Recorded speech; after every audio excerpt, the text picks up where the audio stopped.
You want to partner with us, you believe the show has value, you want to help us keep the show on the air, you want to help us grow the show, you want to help us make videos like this one even better, then you need to seriously think about subscribing to Patreon. It's patreon.com/thephp. That's patreon.com/thephp.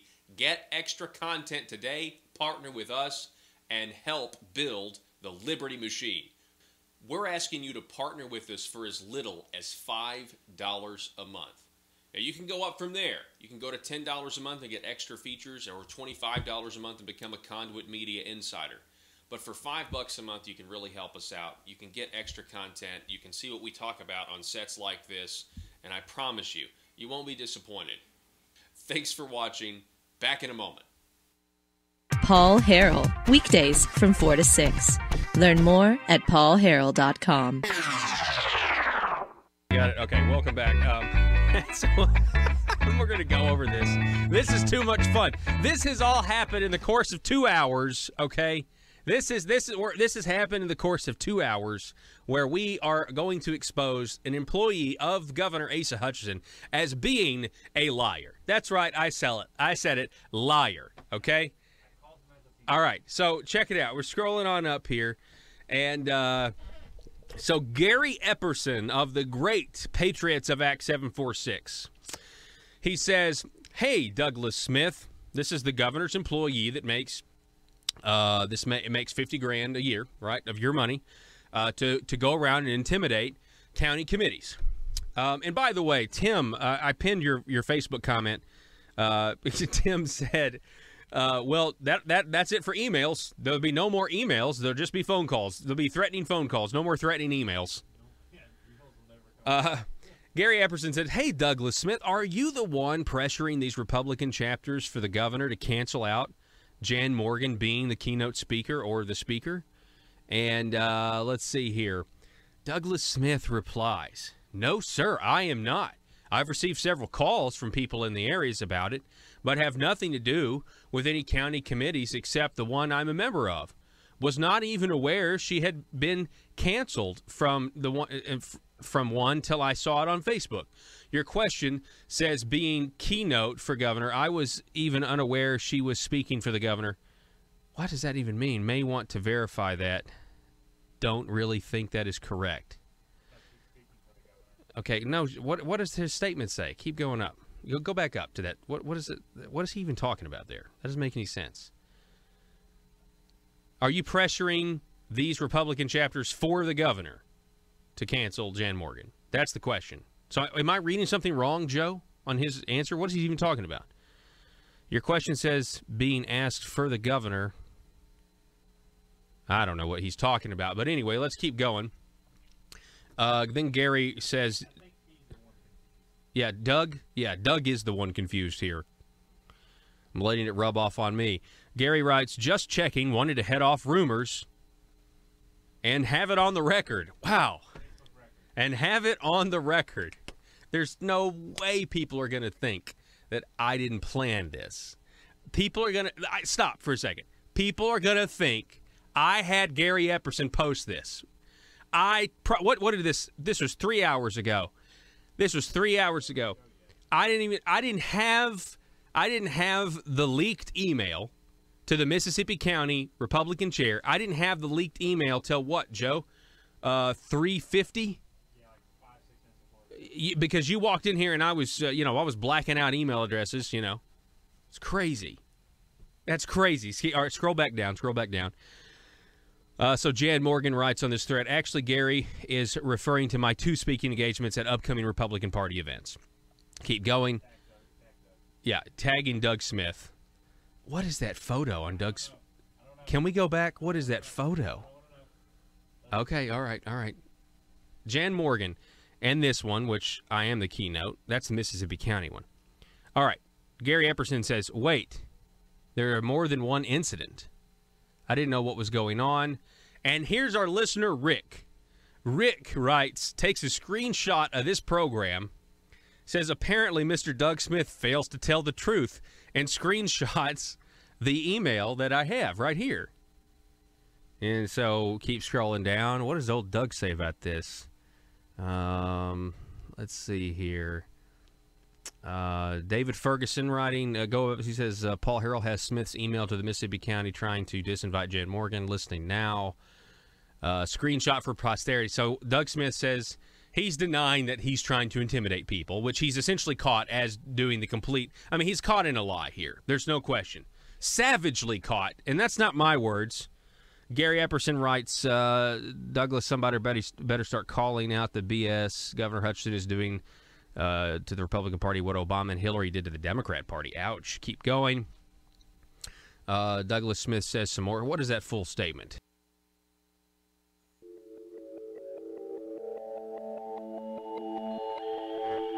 The maintenance of a free society is a very difficult and complicated thing, and it requires a self-denying ordinance of the most extreme kind. It requires a willingness to put up with temporary evils on the basis of the subtle and sophisticated understanding that if you step in to do something about them, you not only may make them worse, but you will spread your tentacles and get bad results elsewhere.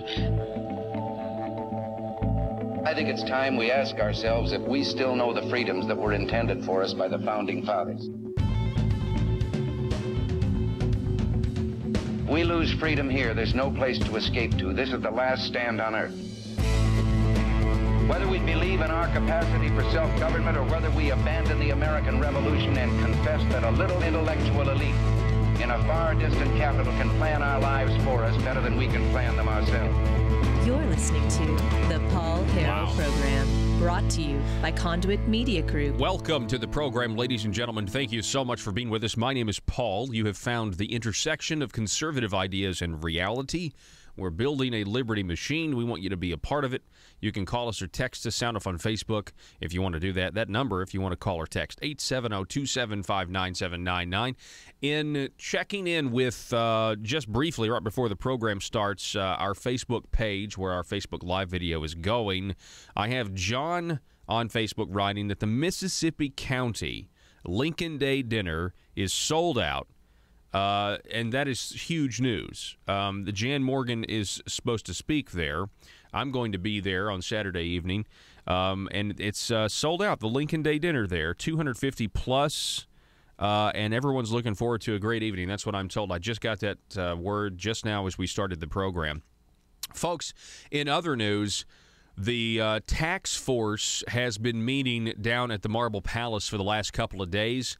Here with a Marble Palace update, somebody who has attended both of those meetings yesterday and today, we have Mr. Josh Waters from Political Strategies back on the program. Josh, thanks again for coming on.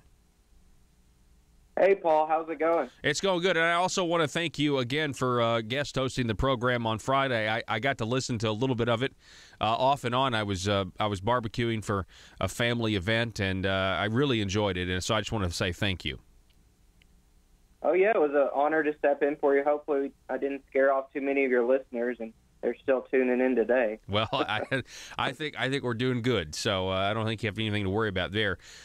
So, Josh, I've spoken with you a little bit yesterday, just you and me, about what happened at the tax force, as I'm starting to call it, because I feel like they really want to raise revenue. And we do have a few articles out in the Gazette about this, that the consultant, Randy Bauer, is that they're wanting now to sift through sales tax exemptions. What can you tell us about yesterday? Let's start with what they talked about yesterday, and then let's talk about what they talked about today. Go ahead. Sure, yeah. Yesterday was basically all about sales and use tax and then specifically exemptions and what the cost of those were. So, they started off very basic, talking generally about sales tax and, the rate in Arkansas, which we know is 6.5%. He also mentioned about how the state and local combined sales tax rate in Arkansas is third highest in the nation. That's a tax foundation statistic there. And so they really went through about the sales tax rates and how those compare to other states. And then they did get into some of the sales tax exemptions. And that was really, I think coming in what a lot of the members of the task force were interested in, kind of knowing the value of what those were. And so they actually had some data from 2011 about the cost or how much revenue is not taken in because of those exemptions that they would take in if they weren't in place. And so Josh, that number was $1.4 billion. Did anybody sales tax exemption. Did anybody say, "Hey, why don't we have any current data?" I mean, that's like 6 or 7 years ago. Like, what's wrong? Why don't we have current data? Yeah, that came up actually probably maybe 2 or 3 times during the day. Some of the data that was shown during the presentation was pretty old. And so they did request, the task force did request that they redo those numbers and update those. So I know that's something DFNA, I guess working with Randy Bauer and the consultants will work on, trying to get some newer data. And then also of those exemptions, what can they actually, do with those numbers? Because some of the exemptions are under the Constitution, the U.S. Constitution or the Arkansas Constitution. So it's not like they can get all that $1.4 billion in revenue that they're not getting. But going back to your point in your question, there was several instances where the data seemed kind of old, or they needed more data or more information, more dollar figures they can assign to this. So that's something the way they explained it was there'd be a written memo sent to the task force members following up on questions from the last 2 days of meetings. So hopefully we can get a copy of that report and they can address those questions. I'm reading here in the Gazette article about this particular task force meeting. They mentioned the chairman, governor's nephew, several times, Senator Jim Hendren, also the majority leader in the Senate. And it seems like he wants a study done. Now, correct me if I'm wrong here. He wants a study done as to what the scenario would be if they eliminated all exemptions on the sales tax, and then how much money would they get, and then how much money could they then cut income taxes? He's quoted in the newspaper saying, quote, "But I just wanted to know myself, if you really wanted to go for it and say we're eliminating all sales tax exemptions, what would your tax code look like? You can see you could cut in half," he said. It was just really an exercise in math to let folks see that even $100 million isn't going to move the needle much on the top rate. Moving down the top rate takes a lot of dollars, is what he says. What are your thoughts on Senator Jim Hendren and what you heard him say in person yesterday? Yeah, well, honestly, that was probably one of the better portions of yesterday's meeting. And one of the few times I've heard, okay, if we're going to get all this new revenue, how much can we reduce rates by? And so before we broke for lunch yesterday, Senator Hendren asked DFNA to run those numbers and bring them back after lunch. And when they ran those numbers, let me look back at my notes here.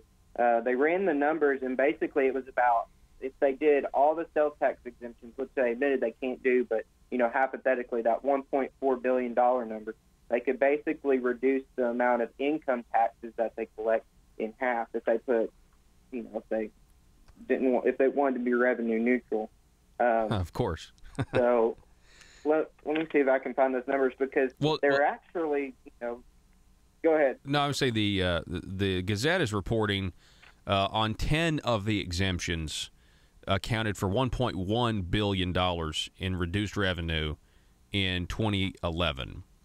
And so they talk about the gasoline and motor fuel, on which gas or fuel tax has been paid, costing $325 million. But we already, so they're saying that that's an exemption, but yet we already have gas taxes. I mean, if they were to get rid of that exemption, that would, in my opinion, be a double taxation on gas. You've got... Yes. Go ahead, talk about that if you want. No, that's a really good point. And that actually came up yesterday. You say that's an exemption, but like you said, we have an excise tax, which were talked about in today's meeting. And so the excise tax is the per gallon amount. I think it's like 21.5 cents per gallon amount. And so they have that as excise tax. So saying it's an exemption, that they might can say that, but if they took away that exemption, like you said, it would almost be double taxation. But I found these numbers here. They said if they were able to take that $1.4 billion, and I think that $1.1 billion number was like the top 10 exemptions. That was in one of the slides. But I think the total from that 2011 estimate was $1.4 billion. And they said, okay, if we took all that money and cut income tax rates with it, then they would have three rates of 1%, 3%, 3.5%. The 1% rate wouldn't kick in until $8,400, and then the 3% rate would kick in at $35,100. So that would be, true significant tax relief to a lot of Arkansans. Mm-hmm. Now, that's kind of a hypothetical. They can't reduce that number by that amount just from the sales tax exemptions, but it gives you an idea of, the real relief that is out there if, in my opinion, they're willing to cut spending, couple that with they have to cut spending. Reduction. Yeah, they have to, and we have to understand that the people of Arkansas, they're wanting more revenue because they want to reform. That's what they say. They want to reform taxes, but they want to protect the government nest egg, whatever they're currently getting now. They want to make sure that they're getting that same amount in the future, and that to me is troublesome. It really truly is troublesome. It's not necessarily an exemption game. Not necessarily that I'm opposed to doing that, but are you willing to cut spending, what the government's spending now, to free up money? And they just don't seem to have a capacity to do that. I mean, is there anybody out there proposing a bold idea of eliminating Arkansas's income tax altogether, like other states? I don't think that they're even talking about that, are they? No, that hasn't come up. In the last 2 days when I was there, and I don't remember hearing it at any other meeting before now. Yeah. There was emphasis on income tax and sales tax are the two biggest revenue sources for Arkansas. So to completely eliminate the income tax, they would either have to cut spending significantly or make it up somewhere else. So, right, of course, and I think that would be a productive discussion to have as well.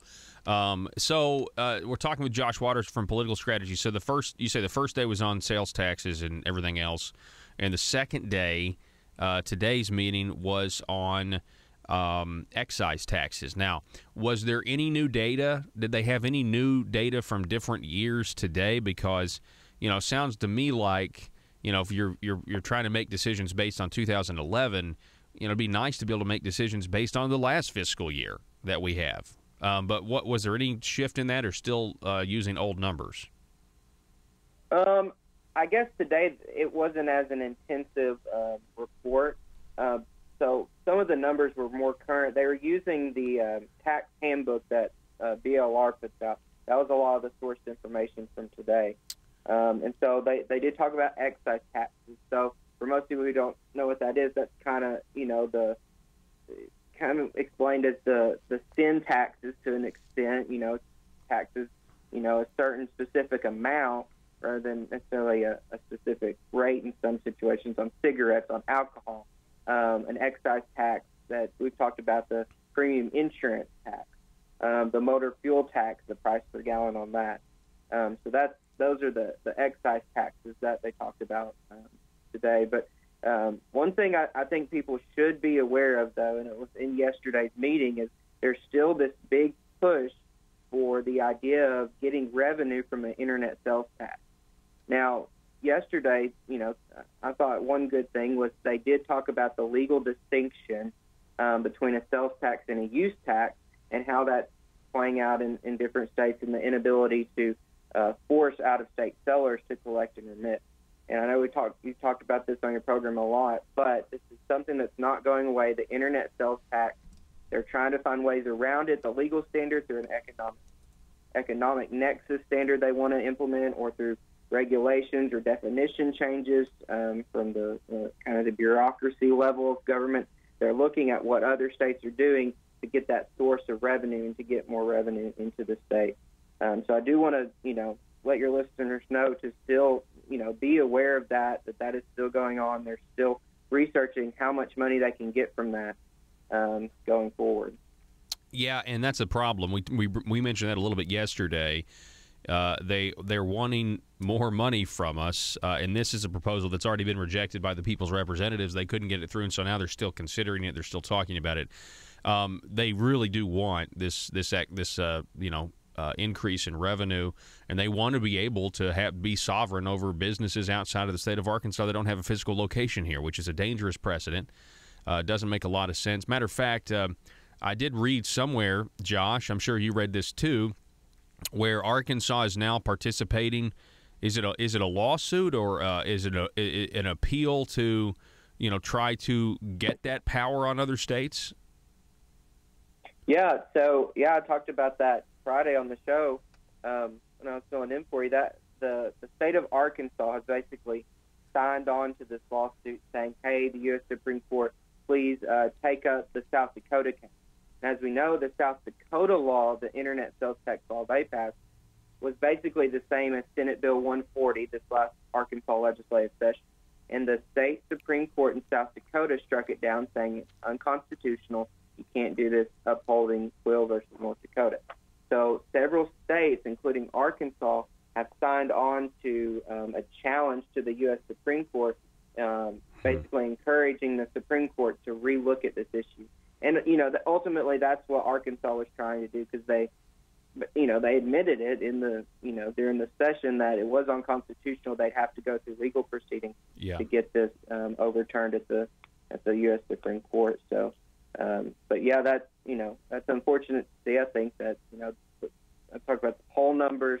People, Arkansans, when they're polled, they reject the idea of the internet sales tax. The state legislature just rejected it. The people's representative voted it down. And at the end of the day, I think people are, fed up. They don't want the government with more money. They want money less in their pocket. And that's the whole thing here. The question is, how much money do the people of Arkansas want to give the government? And right now, we're giving them a lot. Do we want to give them more? And that's the issue here. Is I think a lot of people are weary that whatever recommendations they have, they're going to make sure they protect what the government's getting now, and we may end up with a military retirement issue where we actually have, when they're going to be getting more money, and because we know that they have, obligations to pay welfare and everything else. A quote from this article. We've got people upset with, the Supreme Court's precedent here on sales tax and the internet. Quote, "The problem with the physical presence rule is that it was first conceived of in 1967, 2 years before the moon landing and decades before the first retail transaction occurred over the internet." And, that may be true. Like, they're trying to say, well, technology has, outthought the government, and maybe that's true. Maybe it has, but the government is getting record revenue. All governments are getting record revenue. And it just, first of all, the state of Arkansas shouldn't have sovereignty over some business in Indiana or California, just like California shouldn't have sovereignty over some business in Arkansas. And there's a real issue of sovereignty here in the individual states maintaining that. And these legislators who are for internet sales tax, they don't care about that, and they're actually weakening us and empowering other states, and it's very, very frustrating. Man, we're out of time, Josh Waters. I appreciate you being on the program.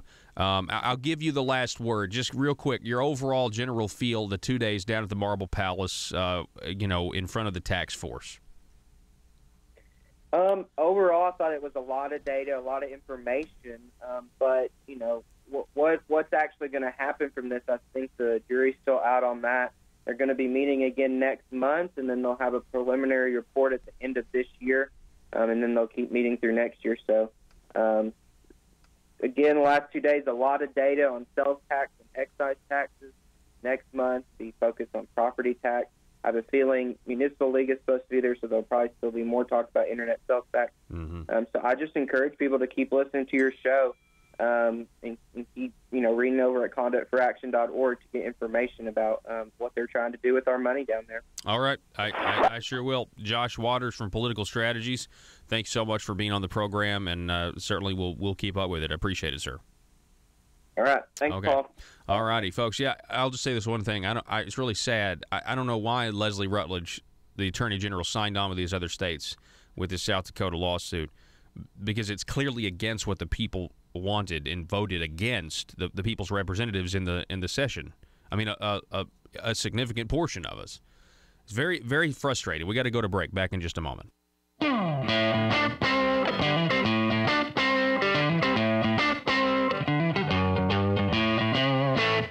If you're like me, you believe that small business is the heart of Arkansas's economic engine, and it should be viewed that way by the politicians in Little Rock. Conduit for Commerce also believes, like you and I believe, policies that achieve less regulation and lower taxation help small business in Arkansas thrive. Other policies like small, constitutionally consistent government and reducing citizen dependency on government keeps it from growing and expanding its influence on our daily lives. Conduit for Commerce works every day to educate the general public and legislators on these important priorities in the name of Arkansas small business. By the way, contributions to Conduit for Commerce are tax deductible. Log on now to conduitforcommerce.org and click on Contact Us on the right side of the page. That's conduitforcommerce.org. Go there now and learn the facts on protecting small business in Arkansas.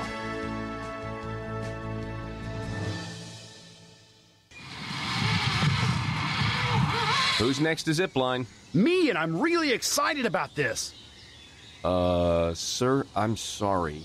The Zipline has a 350-pound weight limit, and frankly, I do not think it would be safe for you.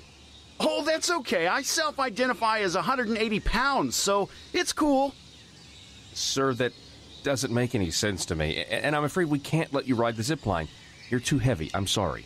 I can't believe this. I thought we had evolved as a society. I thought this was America, but I guess this is just my plight. First slavery, and now fat shaming.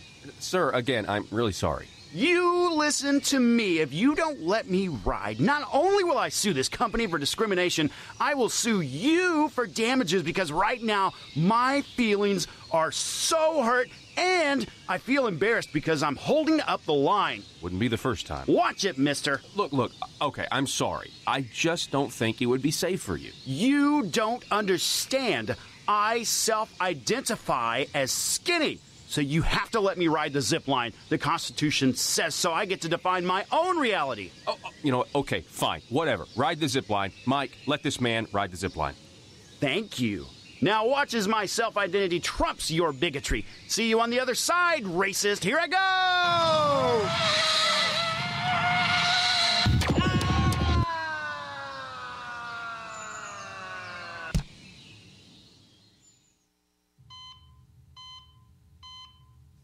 Doctor, thank goodness. What's the prognosis?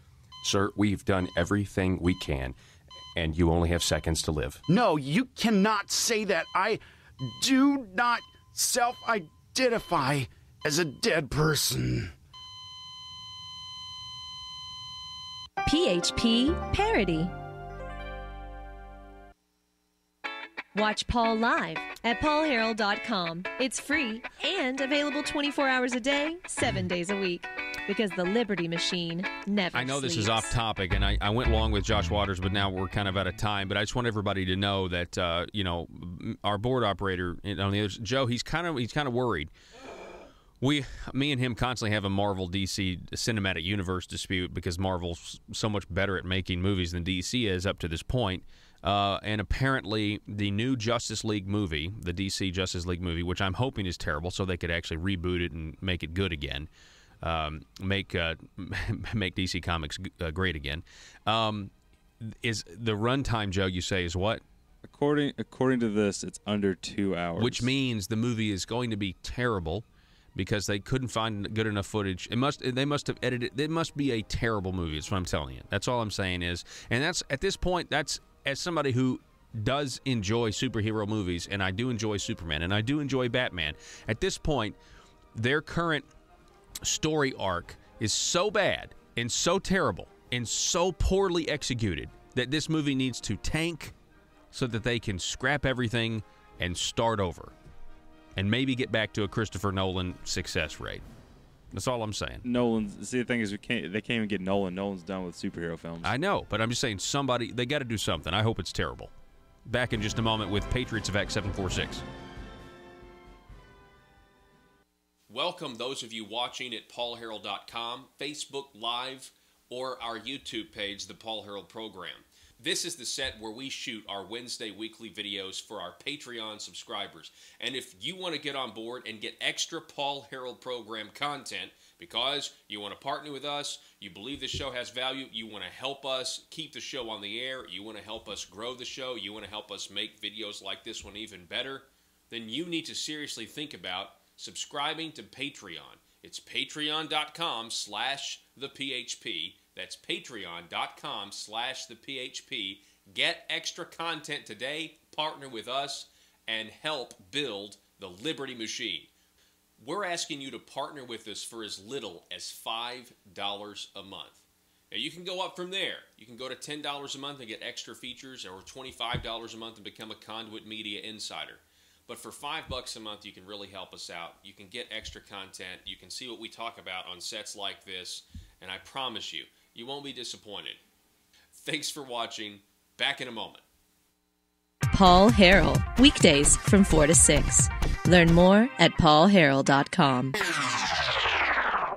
He says, let's see. This is the craziest statement. This lets you know this guy has no business. I don't know. I feel good about conservatives' chances if Douglas Smith is advising Asa in any capacity whatsoever. It might be worth the $50,000 taxpayer investment to have this guy screw up, to give Asa bad advice so he screws up. I'm dead serious. It may be worth it, folks. We may actually save more money in the long run if we just go ahead and keep paying him his $50,000 salary and he keeps having the ear of the governor. Douglas Smith writes, I just don't think these dinners are the place to do it. They have a hard time getting people to donate, buy tables, and support these events. When the ones who buy the tables pull their support, these events will die out. Like I said, you have no idea how hard the battle was in Mississippi County. Gary Epperson saying, that's odd. Jan Morgan packs the house. And she does. And then Willie on Facebook, LOL, savagely caught lying. Bam. And then Gary writes that Doug Smith is using carefully crafted language. Where do you see that? Oh, the Bureau failed him. Yeah, the Bureau, they're getting worse by the day. Something about the pressure that's just mounting up. Anyway, just another rhino on the governor's payroll. I mean, that pretty much sums it up, folks, don't you think? That pretty much sums it up. I bet no more emails, just phone calls from now on. Oh, boy, I love it. I love it, I love it, I love it. It's not every day somebody misleads people or lies to them and then immediately is shown to be a liar. And, by the way, all of this wasn't planned at all. This is just incredible. Just incredible. And we have now Baxter County saying the same thing. Anonymous source out of Baxter County saying the same thing is happening here. So they're getting phone calls and emails from the governor's office too. I want you to know something. Baxter County is like one of the most conservative places in the state. If they think that they're going to bully the county there and get Jan Morgan to disinvite Jan Morgan, they have no idea what. I mean, like Baxter County, there's no way in the world they're ever going to cancel that, ever. But let's recap. Can we recap here for a second? You have Mississippi. First you have Craig. 870-275-9799.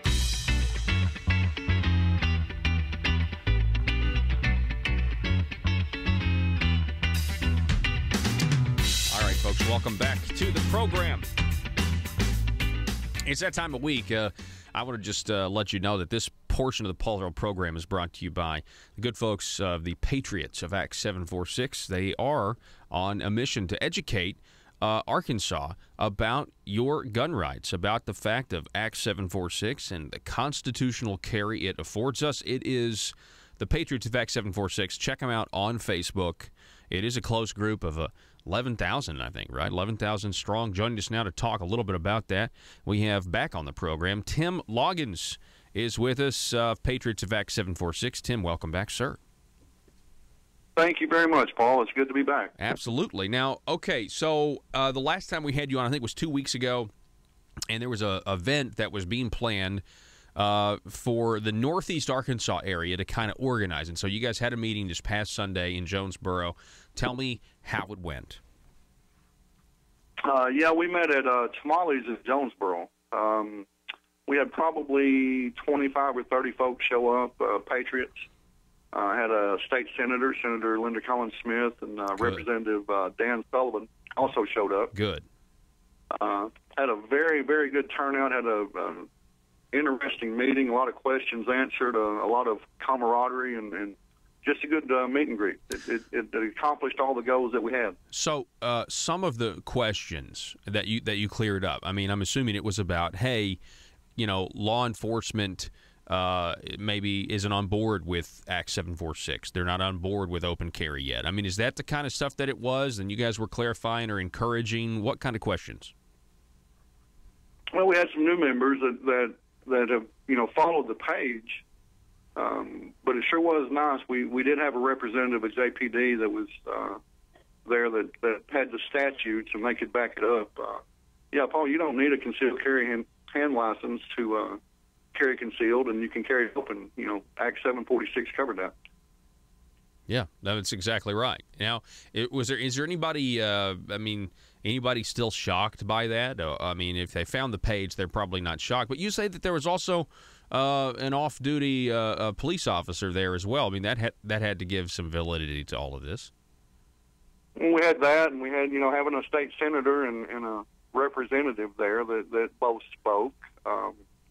That gave some credence to what we've been saying, certainly. Yeah, I mean, absolutely.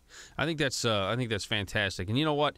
I mean, now more than ever, and this, it's hard to talk about. It's our Wednesday weekly video for our Patreon page. I mean, I did it on what happened down in Sutherland, Texas, because it's just.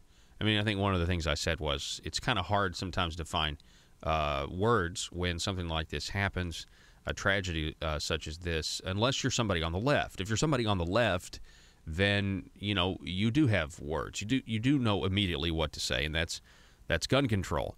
But talk a little bit about. I mean, where were you when you heard about the shooting at the church in Texas, Tim? I was actually walking in the restaurant at Tamales when I heard it. I hadn't followed the news that day, and so I found it ironic that we're having a meeting to discuss gun rights, and we have a mass shooting in Texas at a church. Yeah. Very sobering. We said a prayer during the meeting, and my prayers go out to those folks. There's no words to describe it. I completely agree, and of course the media, the mainstream media, they're mocking anybody who says that now. If there's ever a tragedy, the secular side of the country, the news media, they mock people that pray.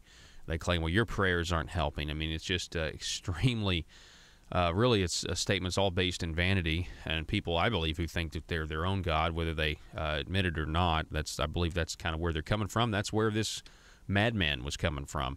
But talk a little bit about, so we're thankful that we have a guy in Sutherland, Texas that had a gun and intervened, or we'd be dealing with a lot more dead bodies. I mean, we'd be dealing with a lot more tragedy if it wasn't for a good guy with a gun. Once again, a good guy with a gun stopped a bad guy with a gun. There's nothing else that will prevent these type of tragedies. I mean, I hate to say it, that you can pass every law that you want to pass. You can do whatever you want to do, anything short of complete confiscation of all weapons. And even if you do that, they've got trucks and knives and bombs and fertilizer. You can't keep people from having bad intentions. But what you can do is you can stop those bad intentions. And that's where the good guy with a gun comes in. We can't have a law enforcement officer in every house and every restaurant and every church and every city park. That's not feasible. And yes, law enforcement's going to protect us when they can, but they can't protect all of us all the time. It's our duty to protect ourselves. And that's the point that the left just doesn't get. Yeah, there's just a huge disconnect. And, I mean, I guess there's a lot of people. I mean, I didn't realize this, but if you go to watch some of these videos, people who are just on the coasts, they live in these urban environments. If they say somebody with a gun that isn't a law enforcement officer, they really, they get nervous. I mean, there's such a cultural divide between, and it's not just a red state and blue state thing, although a lot of times that's, the information that, that's what it ends up being. But they don't see guns as tools. They see them as sentient beings, that it is the gun's fault, that it's not the human heart, not man's heart. If you really think about it, you really dive into some of these issues, you realize that there's a deep spiritual component behind people who are going to commit these murderous acts. You know what I mean? And that again is something that the left, if they're making fun of us praying, or if you have Don Lemon on CNN who says, well, the prayers didn't help, obviously it was at a church, the people were praying and they're all dead, they clearly don't see that, hey, there's something wrong with our country, and the more immoral we become, the more tragedies like this we have. I couldn't agree more, Paul. How else can you describe it? I mean, you got a madman with a gun that has evil intentions. You can't stop him from having evil intentions. You can just keep him from being successful with his evil intentions. That's the only way you can address it. And part of what I've learned, Paul, is we have this argument with the left about gun control. And I've really come to realize that they're arguing from feelings, and we're arguing from facts. And you can't fight feelings with facts. And they don't want to listen to the facts because they've made up their mind that guns are evil. Yeah. They can't see people as evil. They see the guns as being evil. This is kind of bringing this back to Arkansas for a second. I mean, this does remind us, and I had Senator King on Monday, where he, talked about his 2013 bill, which essentially gave churches the freedom to set their own gun policy. Meaning, if they want to say, hey, all guns are welcome, if they want to say no guns are welcome, if they want to select their own security team and, their congregation to carry, it's all up to them. It was a really good bill because it was just, hey, you guys as a church, you guys are responsible enough to figure out how you want to secure your congregation. So that's a good thing. But then if you just take the threat of violence that's out there from these, madmen and people like this, and you look at Arkansas, and you look at Act 746, and more importantly, you look at our public officials, Governor Asa Hutchinson, one of them, who won't recognize constitutional carry, or, the Attorney General who sort of recognized Act 746, but then in her opinion she said, but if an officer thinks that, you don't look right or you're walking funny, he can, ask you questions, to try to, that was done, we all know, as an effort to, kind of protect the cash flow of the concealed handgun license to the Arkansas State Police. But if you really think this is what the law says, and if we really do believe as conservatives that an armed society is a polite society, and there are people out there, conservatives, who are law-abiding citizens who are still under the wrong impression that we don't have constitutional carry, there's actually people, in my opinion, who are less safe because they don't know they have the right that they have. In other words, they might not carry, Tim, because they think it's against the law, and therefore might not be able to save themselves or their neighbors if they're ever in a situation that calls for the use of a firearm. What are your thoughts on that? First and foremost, at the very least, the governor, the attorney general, and the Arkansas State Police are doing a great disservice to the citizens of Arkansas, not recognizing what the law says, and it plainly states it. Not publicly recognizing that is endangering the public. I mean, let's be honest. Somewhere between $300, $400, $500, $600 now with this enhanced carry law that they've passed, just to get a permit that you already have a constitutional right to, and then spreading the lies and the misinformation that, hey, you'll get a ticket if you open carry. Hey, you'll lose your license if you open carry with a license. Hey, you can't conceal carry without a permit. All those lies are deliberate, and it's endangering citizens. Yeah. We have an absolute right to defend ourselves, and that means having the tools to defend ourselves.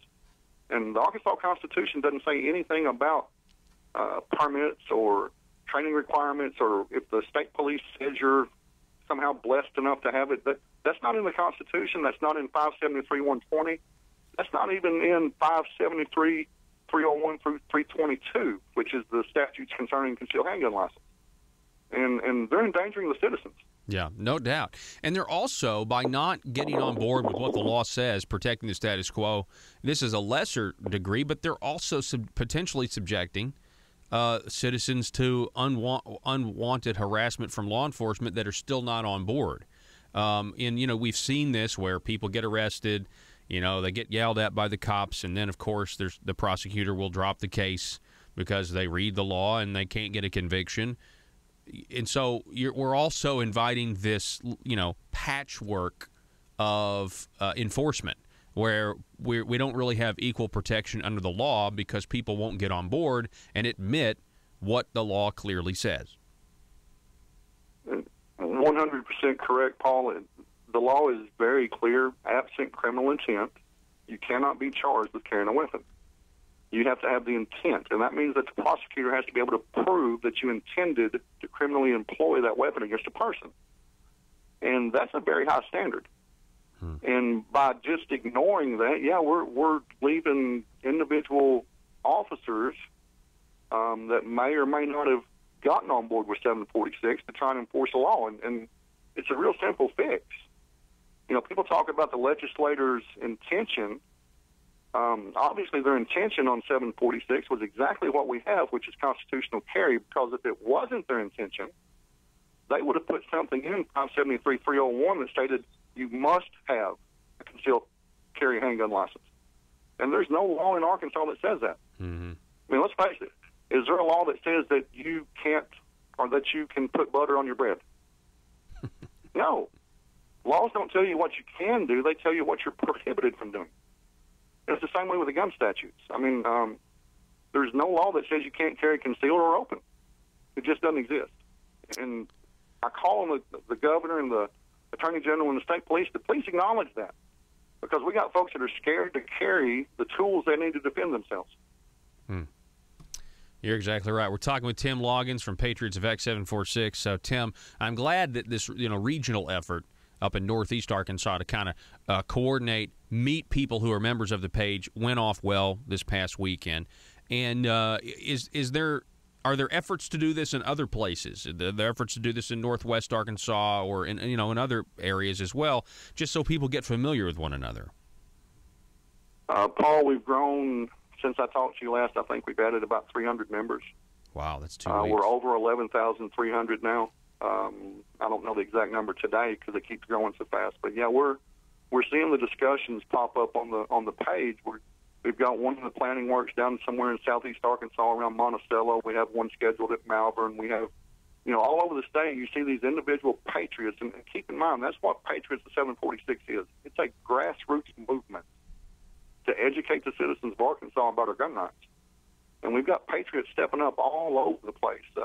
Northeast Arkansas, Roger Kidd stepped up and helped organize that event. And we had several people that played a role in it. And that's what it takes, is people saying, hey, I've read the Constitution. I've read the law. I don't really care, state police, what you say, because I can read the law. And let's inform the rest of the citizens what our gun rights really say. And it's happening all over the state. It's exciting times, Paul. I'm very excited about it. Yeah, absolutely. Well, Tim Loggins, I appreciate you being on the program very much, and I look forward to doing it again, too. Doing it again soon is what I meant to say. Well, yeah, Paul, we're scheduling Northeast Arkansas for monthly meetings. We're going to be moving the locations around to different cities. I don't want to involve just Jonesboro. I want to get everybody in Northeast Arkansas involved in this. Yeah.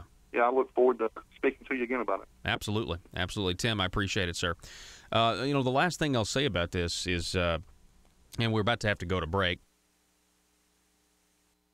and the last thing I'll say about this is, with all the, with Arkansas State Police kind of refusing to acknowledge this, and of course, they do answer to the governor, the last thing I see is, with all of the division, who doesn't support law enforcement? The thing is the law-abiding citizens that really just need this clarification are some of the law enforcement's biggest supporters and fans. You know what I mean? But it all comes down to the money.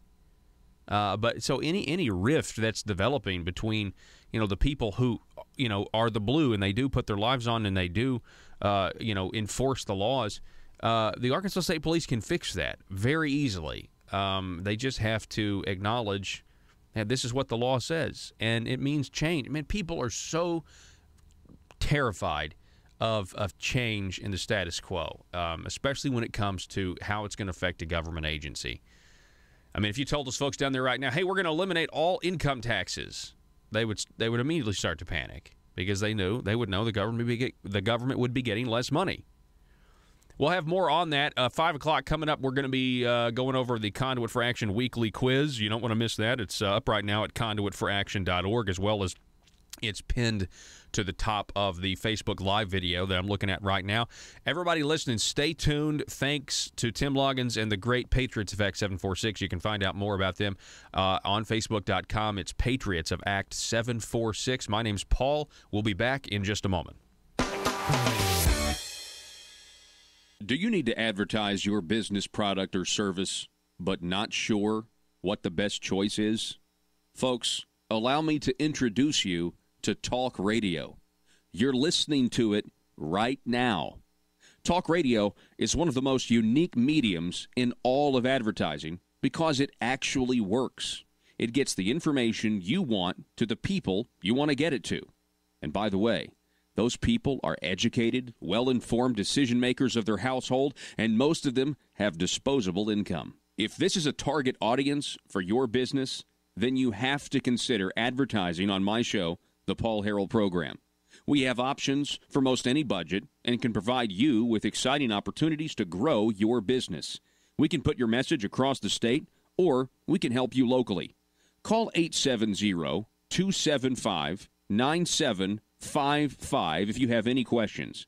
That's 870-275-9755, or visit my website, paulharrell.com, and click on Advertise.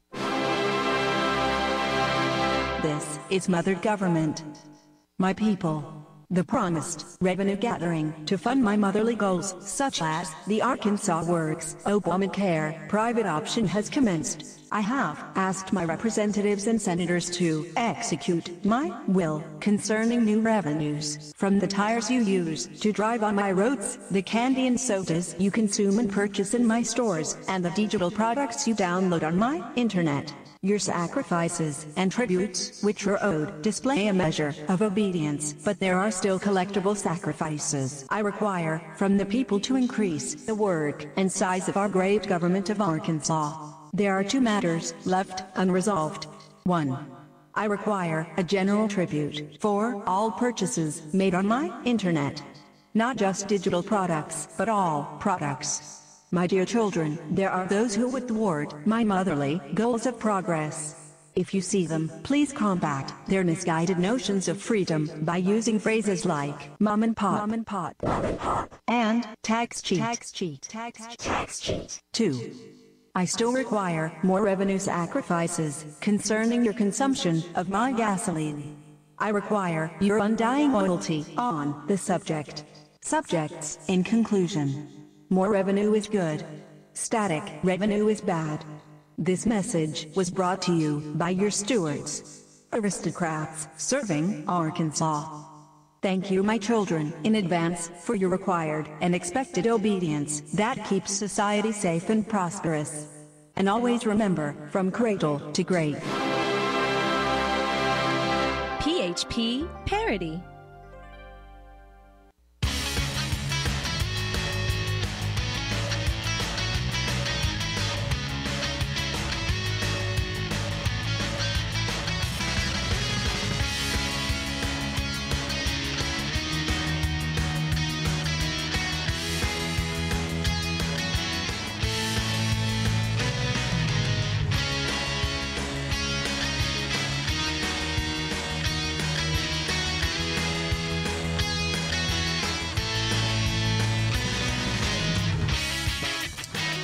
Yes, here we are. Welcome back to the program. This program is as reliable, for truthful information, we are as reliable as a healthcare lobbyist wire transfer to Jake Files' business. take it to the bank. As sure as that happened, as sure as Senator Jake Files got $80,000 from a healthcare lobbyist, and then another $30,000 in a loan, and as sure as Jake Files is mentioned in a sworn FBI affidavit for committing wire fraud and forging bids for companies that never submitted bids, as sure as that happened, you can rely on the truthful content of this program. So it is it's chili season. I don't know. Is it? I'm telling you, it is. It's now cold. I think the low where I'm at tonight is going to be 30, 36, 35, somewhere in there. And maybe it's 37, actually. Not quite. But still, it is official chilly weather. And I've got some chili back home that's cooking. And so I'm excited. And it's going to be venison chili. Really good. Now, Joe doesn't like chili. He thinks it's not any good. Apparently, he had a family member that was not very good at cooking it, and so he thinks it's disgusting. But I'll give you the secret to my chili recipe here in just a minute. Go ahead, Joe. What you want to comment on that real quick? Yeah, I'm a big texture person, so texture in food really matters to me. So like bananas, I love the flavor of bananas, but I can't eat bananas. They're too squishy for me. Like I don't know what it is. It just grosses me out. So this family member is one of the first few times I ever had chili. This family member puts a lot of beans in their chili, and they put them in there from the very beginning, so they get really mushy and really soggy. You can't do that. You got to put them in at the very, very, very, very end, like 15 minutes before you're going to eat it. Well, that's what I do. Either way, you got to know. So the beans have been there for the entire time cooking. At least as far as I'm aware, they were in there the entire time.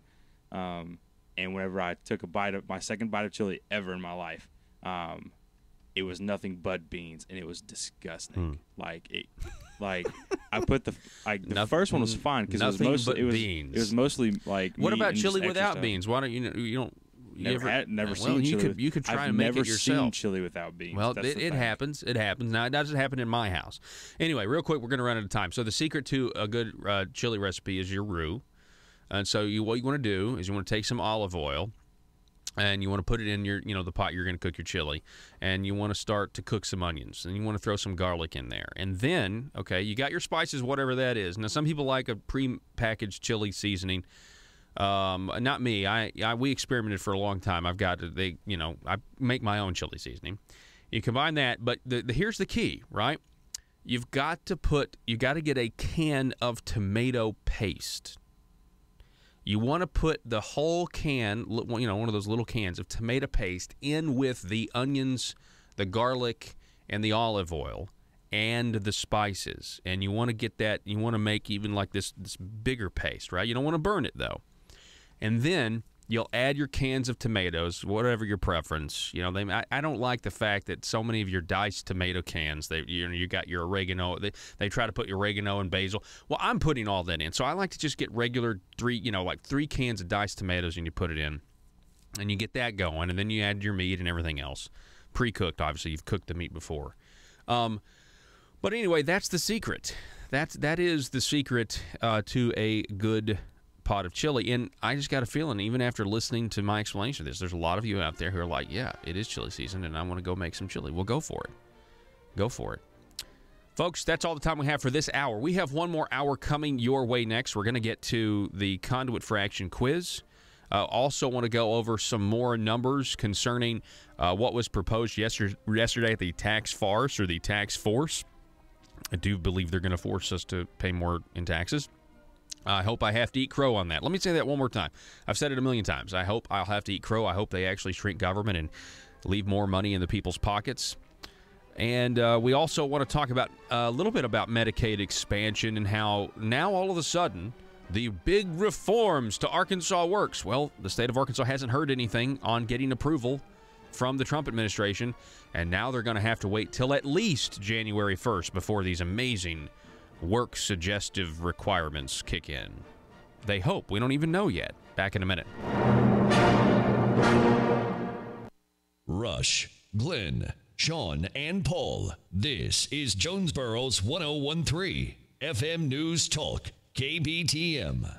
Welcome those of you watching at paulharrell.com, Facebook Live, or our YouTube page, The Paul Harrell Program. This is the set where we shoot our Wednesday weekly videos for our Patreon subscribers. And if you want to get on board and get extra Paul Harrell Program content because you want to partner with us, you believe the show has value, you want to help us keep the show on the air, you want to help us grow the show, you want to help us make videos like this one even better, then you need to seriously think about subscribing to Patreon. It's patreon.com/thephp. That's patreon.com/thephp. Get extra content today, partner with us, and help build the Liberty Machine.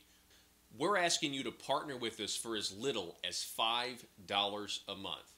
Now, you can go up from there. You can go to $10 a month and get extra features, or $25 a month and become a Conduit Media Insider. But for $5 a month, you can really help us out. You can get extra content. You can see what we talk about on sets like this. And I promise you, you won't be disappointed. Thanks for watching. Back in a moment. Paul Harrell, weekdays from 4 to 6. Learn more at paulharrell.com. Says apparently Mr. Doug Smith fails to tell the truth and screenshots the email that I have right here. And so keep scrolling down. What does old Doug say about this? Let's see here. David Ferguson writing, he says, Paul Harrell has Smith's email to the Mississippi County trying to disinvite Jan Morgan. Listening now. Screenshot for posterity. So Doug Smith says he's denying that he's trying to intimidate people, which he's essentially caught as doing the complete. I mean, he's caught in a lie here. There's no question. Savagely caught. And that's not my words. Gary Epperson writes, Douglas, somebody better start calling out the BS Governor Hutchinson is doing to the Republican Party what Obama and Hillary did to the Democrat Party. Ouch. Keep going. Douglas Smith says some more. What is that full statement? He says, let's see. This is the craziest statement. This lets you know this guy has no business. I don't know. I feel good about conservatives' chances if Douglas Smith is advising Asa in any capacity whatsoever. It might be worth the $50,000 taxpayer investment to have this guy screw up, to give Asa bad advice so he screws up. I'm dead serious. It may be worth it, folks. We may actually save more money in the long run if we just go ahead and keep paying him his $50,000 salary and he keeps having the ear of the governor. Douglas Smith writes, I just don't think these dinners are the place to do it. They have a hard time getting people to donate, buy tables, and support these events. When the ones who buy the tables pull their support, these events will die out. Like I said, you have no idea how hard the battle was in Mississippi County. Gary Epperson saying, that's odd. Jan Morgan packs the house. And she does. And then Willie on Facebook, LOL, savagely caught lying. Bam. And then Gary writes that Doug Smith is using carefully crafted language. Where do you see that? Oh, the Bureau failed him. Yeah, the Bureau, they're getting worse by the day. Something about the pressure that's just mounting up. Anyway, just another rhino on the governor's payroll. I mean, that pretty much sums it up, folks, don't you think? That pretty much sums it up. I bet no more emails, just phone calls from now on. Oh, boy, I love it. I love it, I love it, I love it. It's not every day somebody misleads people or lies to them and then immediately is shown to be a liar. And, by the way, all of this wasn't planned at all. This is just incredible. Just incredible. And we have now Baxter County saying the same thing. Anonymous source out of Baxter County saying the same thing is happening here. So they're getting phone calls and emails from the governor's office, too.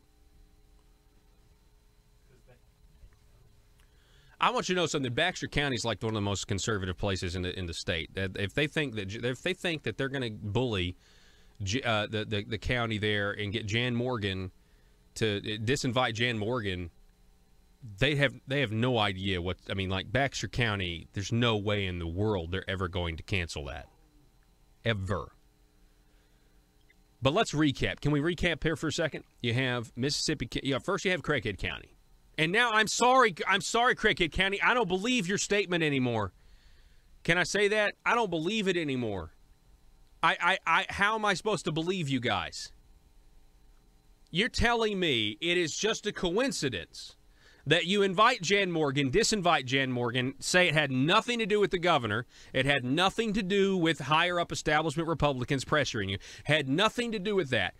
And it's just a coincidence that Mississippi County, we do have evidence that it's happening now, and we have an anonymous source in Baxter County saying it's happening in Baxter. You're telling me it's just a coincidence what happened with you, that there wasn't anybody. Are you telling me it's you telling me on the committee that was planning the party? You're telling me that there was nobody that might have had a phone call from somebody who knew somebody and didn't tell the rest of you guys the real reason you guys were being asked to disinvite somebody who's one of the most popular speakers in Arkansas?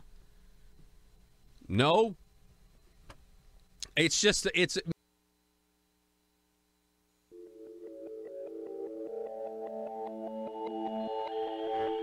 The maintenance of a free society is a very difficult and complicated thing, and it requires a self-denying ordinance of the most extreme kind. It requires a willingness to put up with temporary evils on the basis of the subtle and sophisticated understanding that if you step in to do something about them, you not only may make them worse, but you will spread your tentacles and get bad results elsewhere.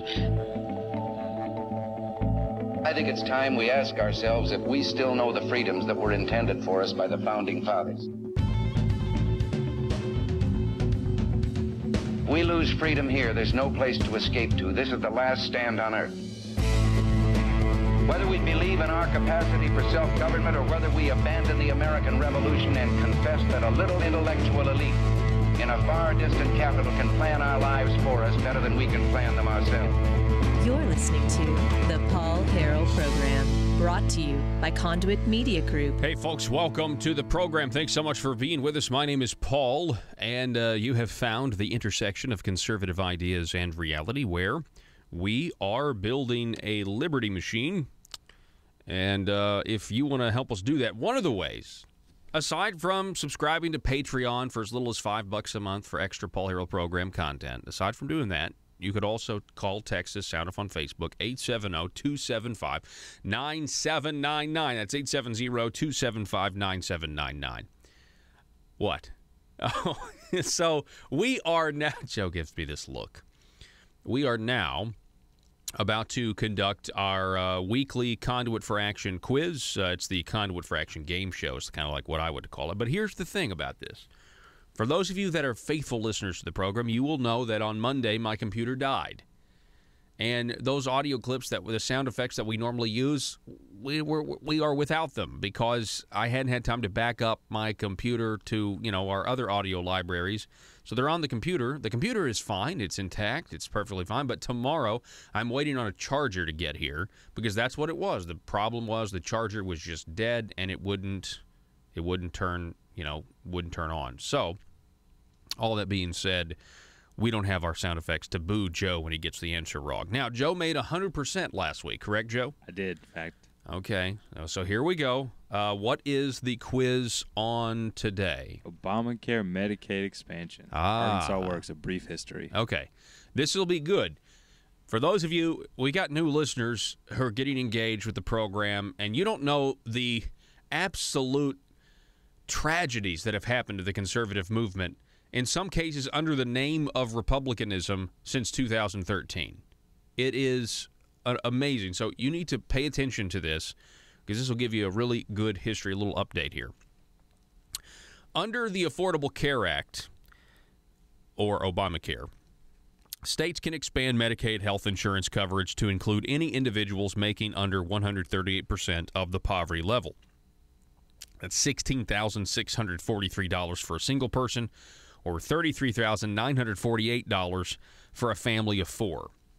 The state of Arkansas decided to expand Medicaid in a different way, using taxpayer money to buy private insurance plans from private, for-profit health insurance companies to the tune of now over $500 a month per person. There's 320,000 people on the program. You do the math. That's an insane amount of money that's going to Blue Cross Blue Shield for the most part. This was originally called the private option, but the name was changed to Arkansas Works under Governor Asa Hutchinson. Now, let me stop here before we get to the quiz, because this is what you need to know about this. When Asa Hutchinson came into office, he had to do something. He had to do something about the private option because Republicans had lost primaries because they supported Obamacare in the form of private option. So what did Asa Hutchinson do? He just changed the name of it to Arkansas Works.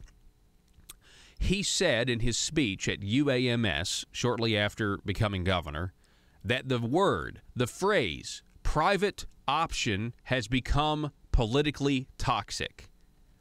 I've said this before, but it was a long time ago. The fact that Asa, even though he continued it under a new name because, I'll just change the name, the people won't know any better. The fact that he admitted the phrase was politically toxic means the people found out that it was big government, that it was a part of Obamacare, and that's why they rejected it. That is why the political establishment today is terrified, because they have seen what happens when the people find out. The people in power lose elections when the people find out what they've really done, regardless of what you call it. Asa Hutchinson saying the private option has become politically toxic was an admission that we won in a way. The fact that they've had to change the name means that we've won in a sense. I mean, we haven't won, but you don't understand. They know that everybody found out about it, so they change it. To the quiz. I mean, I'm sorry, to the quiz. I'm sorry, but you got to understand something. Like, Asa Hutchinson changing the name from private option to Arkansas Works is government propaganda. That's all it is. And think of it as an insult to your intelligence, because I certainly think of it that way. That's what they think of you. All right. Where was I in this paragraph? I'm sorry. This was originally called the private option, but the name was changed to Arkansas Works under Governor Asa Hutchinson.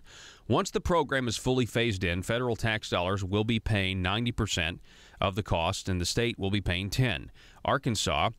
Arkansans pay federal and state taxes. Obamacare Medicaid expansion. Arkansas Works is a welfare program for able-bodied working-age adults, many of whom don't work or won't work.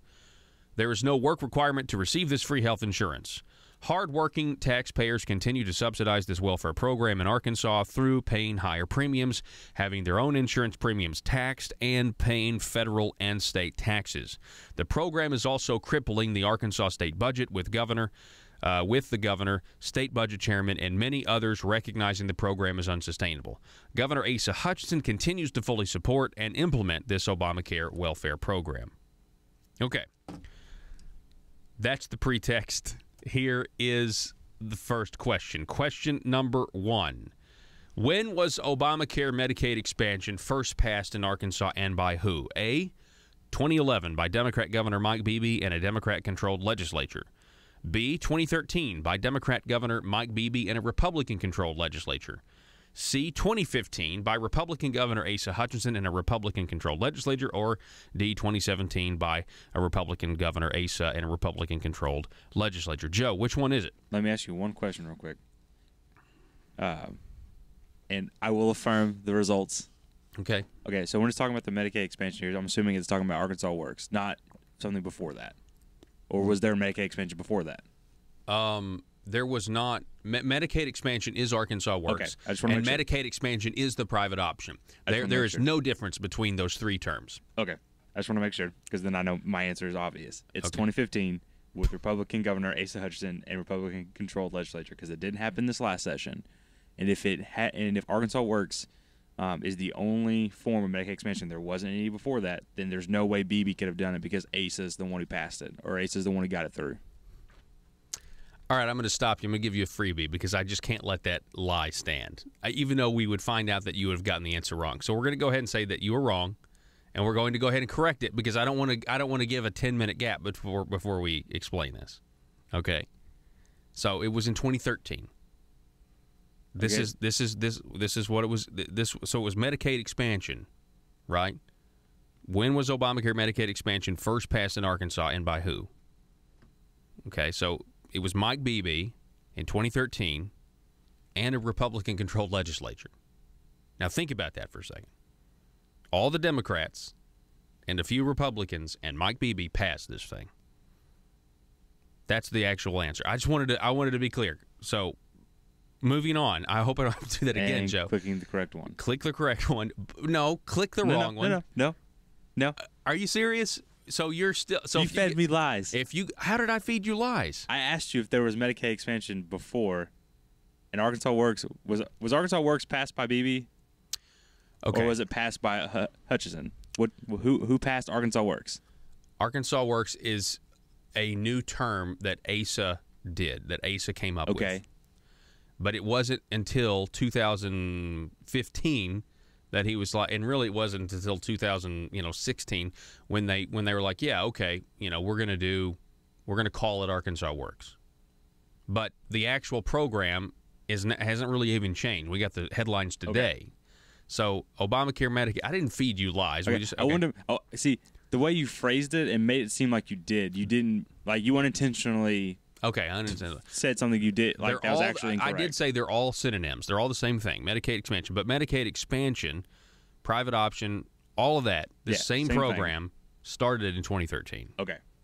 All right. The reason why I clicked the right answer to the wrong one, my answer, was because I felt as though. Do you affirm the results of the quiz? I already said that. Already said that. You're not taking that back? Okay, question number 2. In 2015, who continued this Obamacare welfare program but changed the name of Obamacare Medicaid expansion from the private option Arkansas Works? You might have gone back and corrected your first answer had I not stopped you. Is it A, Democrat Governor Mike Beebe, B, Republican Governor Asa Hutchinson, or D, Democrat President Barack Obama? I think it was Democrat President Barack Obama. He personally came down here and said, we're changing the name. He personally came down here, bend the arc of justice. It's a terrible impression. Yeah, no, it's Asa I had Hutchinson. a good one yesterday, though. Okay, so Republican Asa Hutchinson was the one who changed the name of the welfare program. Question number 3. Which group of people does Obamacare Medicaid expansion primarily benefit through the Arkansas Works government program? A, developmentally disabled. No. B, children. C, elderly. No, or D, able-bodied working-age adults who don't or won't work. That would be the correct answer. Okay, you're going with D. Question number 4. Who was the lead sponsor of SB 96 of 2015 that claimed to end Obamacare Medicaid expansion but actually kept Obamacare Medicaid expansion under the name Arkansas Works? A, Democrat Senator Joyce Elliott. No.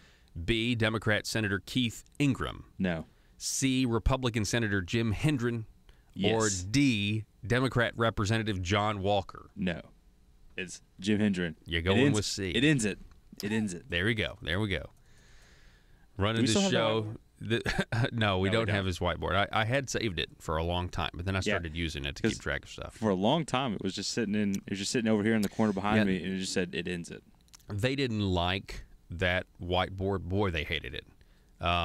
Just a big glaring reminder. Yeah, it ends it. And I kept that one. We got several whiteboards, but I kept that one just in the other room there just to remind myself. This is what they said. They said that if we followed their lead, it was going to end. And now it's above me with our schedule for our program. It depends on what the definition of the word end is. Definition of the word it. What it is. Yeah, it depends on what it is. What are we ending? What is it? In 2016, question number 5, in 2016, who used a line item veto scheme to ensure the funding of Obamacare Medicaid expansion, Arkansas Works, when Senate Republicans stood up to block funding of this Obamacare welfare program? Was it A, Republican Governor Asa Hutchinson, B, Democrat Governor Mike Beebe, or D, Democrat President Barack Obama? Again, it's got to be Obama. He comes down here personally and line item vetoes everything. Yeah. He's looking over whoever our governor is, shoulder going, nope. Well, I mean, if you want to imagine that that's what's happening, I mean, that's exactly. I mean, metaphorically speaking, Obama is kind of over Asa's shoulder because Asa's continuing to implement his biggest domestic agenda right here in the state. But it is Asa Hutchinson. Boy, wouldn't that be a good political cartoon?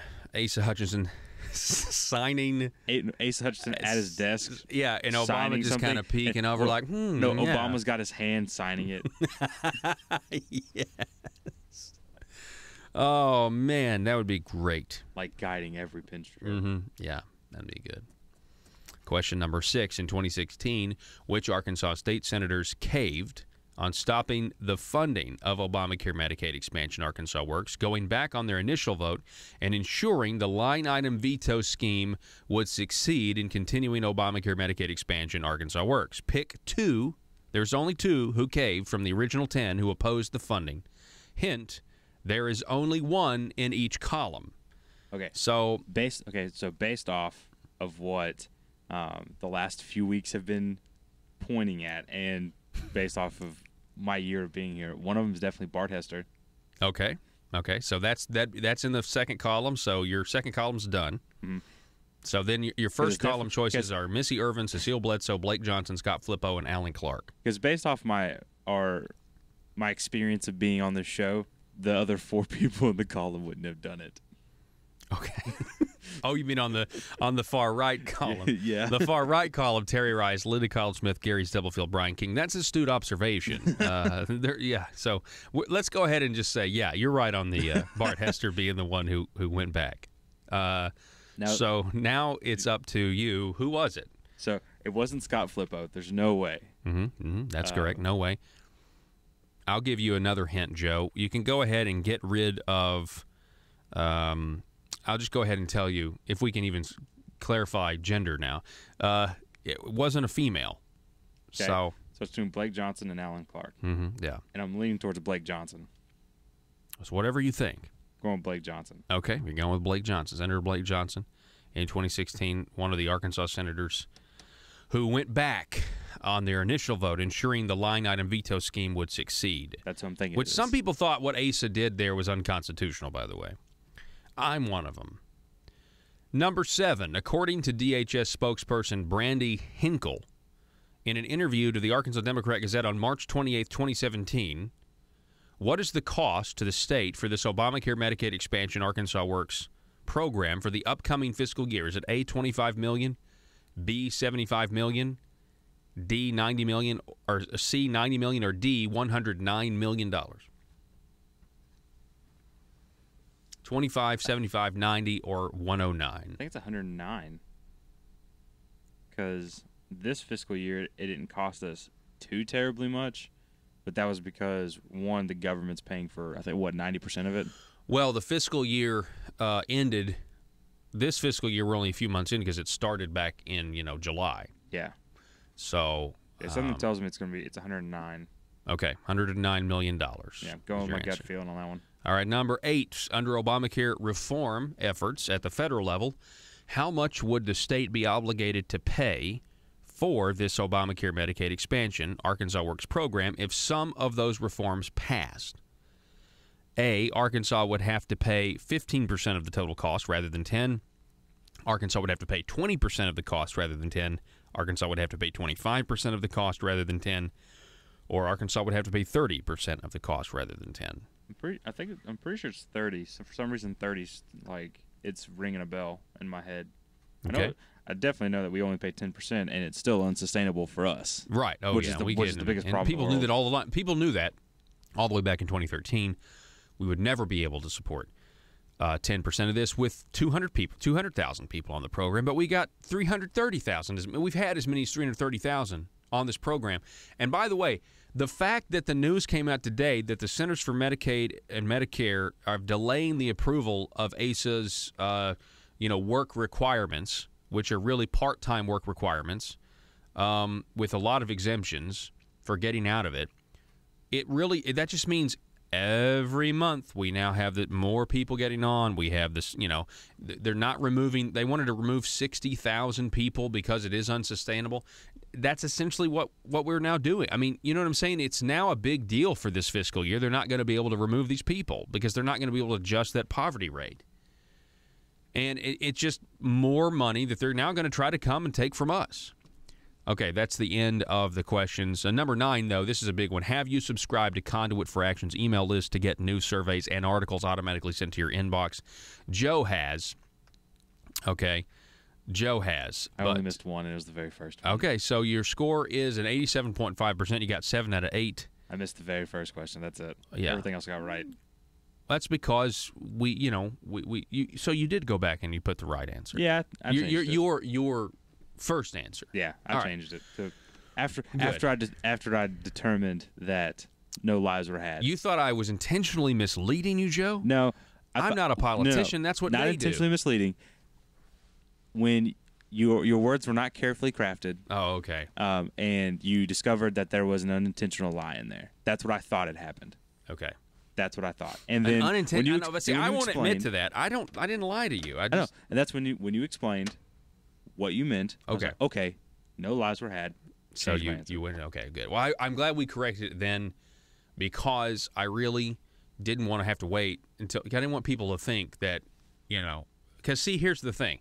If I'd have let that go, they would have said, there are people that listen to the show in the governor's office and everything else, and, people who disagree with what I would describe as platform republicanism, and they would accuse you and me of coordinating and you selecting the wrong answer on purpose so that we could stealthily misinform people who would turn the channel before they got the correction. Okay. Let me.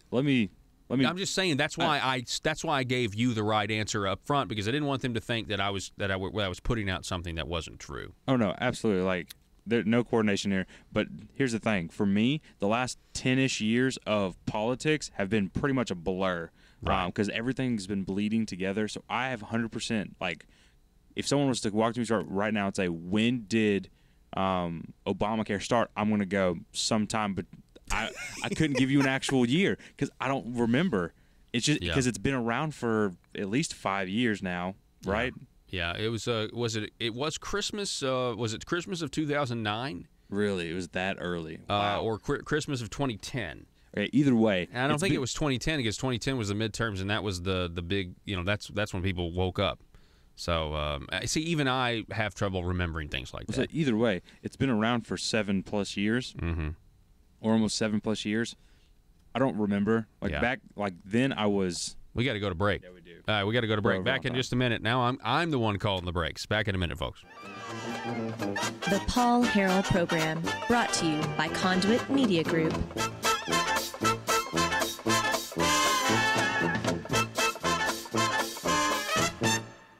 This is State Representative Dan Sullivan with a Liberty Moment. Governments do not make ideals, but ideals make governments. This is both historically and logically true. Of course, the government can help to sustain ideals and create institutions through which they can better be observed, but the source of their very nature is in the people. The people have to bear their own responsibilities. There's no method by which that burden can be shifted to the government. It's not the enactment, but the observance of laws that created the character of a nation. President Calvin Coolidge. Paid for by Sullivan for Arkansas.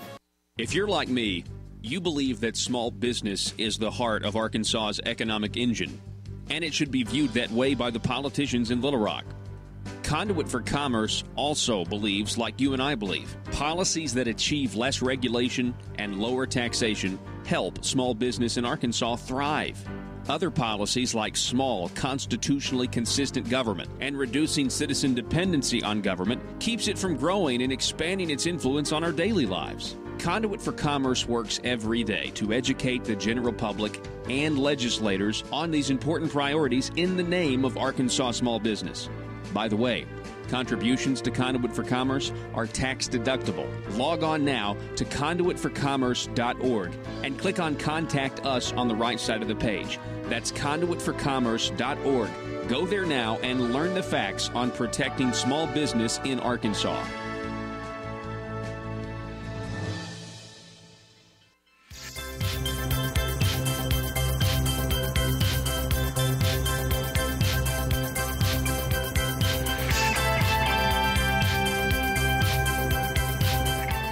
We're up against the hard break, folks. You'll forgive us. We were having too much fun with the survey. When we come back, we'll talk about some, property tax increases up in Fayetteville. Is that what the board says? And then we've got some more. I do want to talk about Centers for Medicaid and Medicare Services saying, hey, you're not going to know anything about ACE's supposed reforms until after January 2018. Back in just a moment.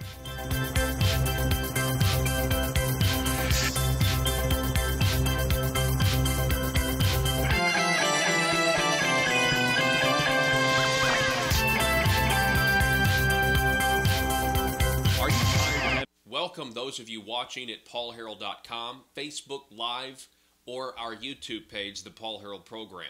This is the set where we shoot our Wednesday weekly videos for our Patreon subscribers. And if you want to get on board and get extra Paul Harrell Program content because you want to partner with us, you believe the show has value, you want to help us keep the show on the air, you want to help us grow the show, you want to help us make videos like this one even better, then you need to seriously think about subscribing to Patreon. It's patreon.com/thephp. That's patreon.com/thephp. Get extra content today, partner with us, and help build the Liberty Machine. We're asking you to partner with us for as little as $5 a month. Now, you can go up from there. You can go to $10 a month and get extra features, or $25 a month and become a Conduit Media Insider. But for $5 a month, you can really help us out. You can get extra content. You can see what we talk about on sets like this, and I promise you, you won't be disappointed. Thanks for watching. Back in a moment. Paul Harrell, weekdays from 4 to 6. Learn more at paulharrell.com. Man, it's shameful. It's shameful. You know what's even worse? You know what's worse? And again, I'm not a registered Republican, but Mississippi County appears to be standing up. They appear to be standing up. Baxter County, they appear to be standing up. I mean, 2 out of 3 is not bad.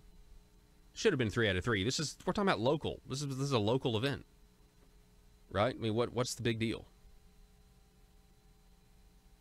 These I'm telling you, man, the people at the local level in these county committees, they work forever.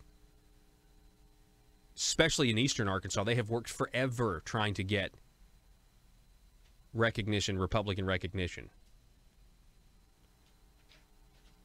And now to actually realize it with these massive Republican majorities, and you have some people that just know, well, we got to protect the committee. We worked really hard to build the committee. We got to protect the committee. And I understand that. Your committee is a pawn.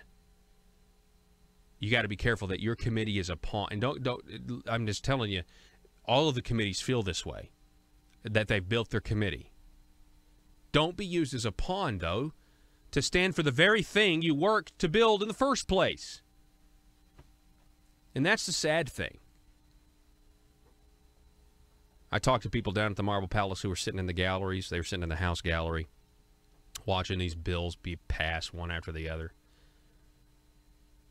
You know, after they get through with their award ceremony every day, recognizing this person, recognizing that person.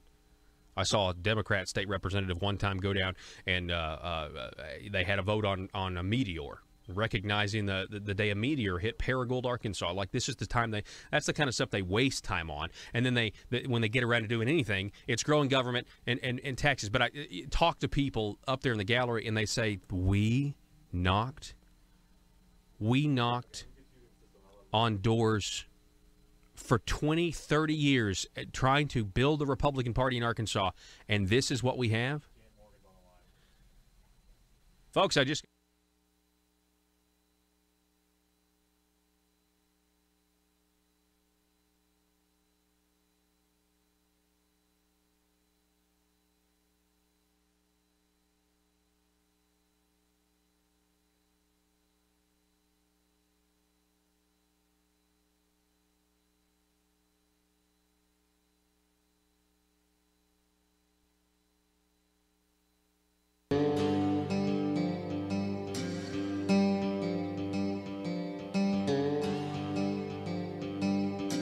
The Paul Harrell Program.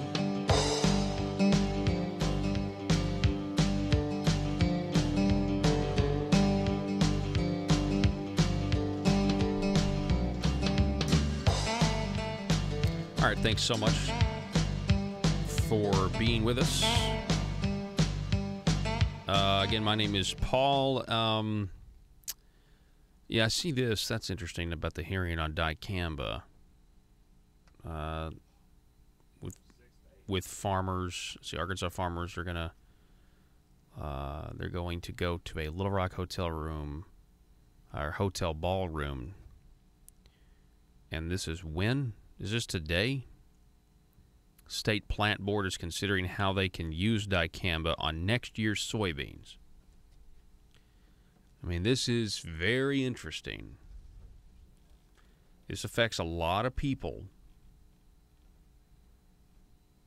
And I'll tell you what's been interesting to me, just in talking to some of the folks that I've been talking to, is how many people seem to be kind of just anti-Monsanto, which is interesting to me in a state full of farmers. Just, it's very interesting. This is the article, Joe. This is the article I want to focus on. State Medicaid changes delayed. Officials had hoped to get federal approval by last week, but they didn't. With federal approval taking longer than expected, Arkansas officials said Monday they expect to have to wait until after January 1st to implement state-sought changes to Arkansas's expanded Medicaid program, according to the Arkansas Democrat Gazette's Andy Davis. They thought they would have... See, they had a whole deal with this. I mean, this was part of... I mean, I just remember it. It wasn't a part of the special session to go down there and pass this bill. They kept saying, we're kicking... They didn't say this.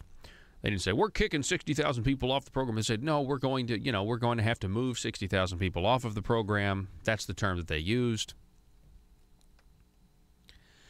But they had to send out a waiver, and the federal government had to say yes or no. Now, just so you know, we can't afford this program with 330,000 people on it minus 60,000.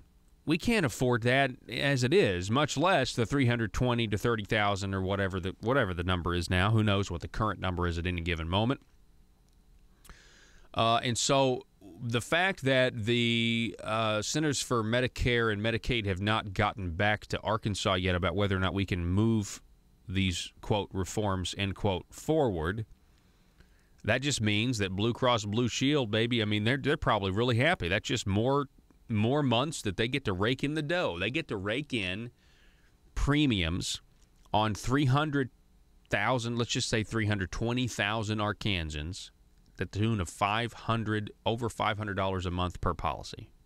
Now, you do the math of how much money that is to a for-profit insurance company. It's a lot of money here. That's why limited government conservatives have had such a hard time getting rid of this thing. That's why Asa Hutchinson didn't get rid of it when he had the chance. I will tell you this, though. This is what they're still saying. The government official, quote, we do feel good about the request and we're optimistic that the changes will be approved, according to Amy Webb, spokesperson for DHS. Unfortunately, she said, it's just taking longer than we had hoped. So every month that this doesn't go by, again, that's just more money coming out of the state budget that makes that 10% higher. And it gets higher and higher and higher. It's a Van Halen song called Dreams. And then they quote the spokesman for the governor, J.R. Davis. And he said this, quote, according to the Gazette, obviously it's taken a little longer than we thought. He said he didn't expect the delay to cause any problems for the state. And he goes on, quote, the most important part is these are substantive reforms that we think will strengthen the program and concentrate our resources on those who most need it. A program, again, for able-to-work adults. Don't you love how there's a phrase in this statement from J.R. Davis that tells you everything you need to know about what their real goals are.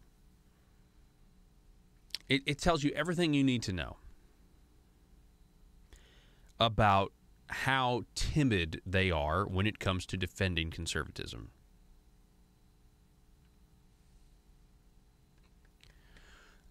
Let me just ask you this.